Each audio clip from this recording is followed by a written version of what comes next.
নারীদের পোশাকে নজরদারিতে এবার ইরান।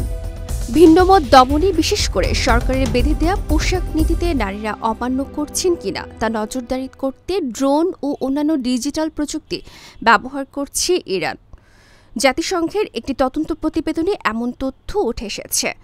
তদন্তকারীরা বলেছেন, ইরানের নিরাপত্তা কর্মকর্তারা বিশেষ অ্যাপ ব্যবহার করে লোকজনকে ট্যাক্সি ও অ্যাম্বুলেন্সের মতো ব্যক্তিগত যানবাহনেও নারীরা পোশাক বিধি লঙ্ঘন করছেন কিনা সে বিষয়ে তথ্য দিতে উৎসাহিত করছেন।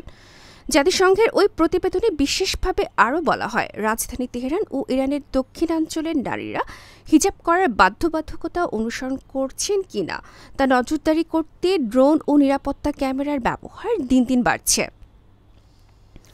নারীরা যদি আইন লঙ্ঘন করেন অথবা ওই আইনের বিরুদ্ধে প্রতিবাদ জানান, তবে তাদের গ্রেফতার, মারধর, এমনকি পুলিশের হেফাজতে ধর্ষণের শিকার হওয়ার মতো পরিণতি ভোগ করতে হয়। 2022 সালে তেহরানের নীতি পুলিশের হেফাজতে মাশা আমিনি নামের 22 বছরের এক কুর্দি তরুণীর মৃত্যু হয়। পুলিশি হেফাজতে শারীরিক নিপীড়নের কারণে মাশার মৃত্যু হয়েছে এবং এজন্য দেশটির ইসলামপন্থী সরকার ব্যবস্থা দায়ী এমন ধারণার পর জাতিসংঘের একটি তদন্ত দল ইরানে যায়।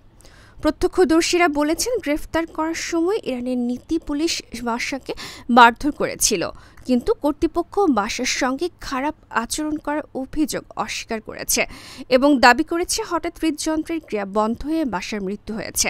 মাশার মৃত্যুর পর ইরান জুড়ে বড় বিক্ষোভ ছড়িয়ে পড়ে। ওই বিক্ষোভের রেশ এখনও রয়ে গেছে।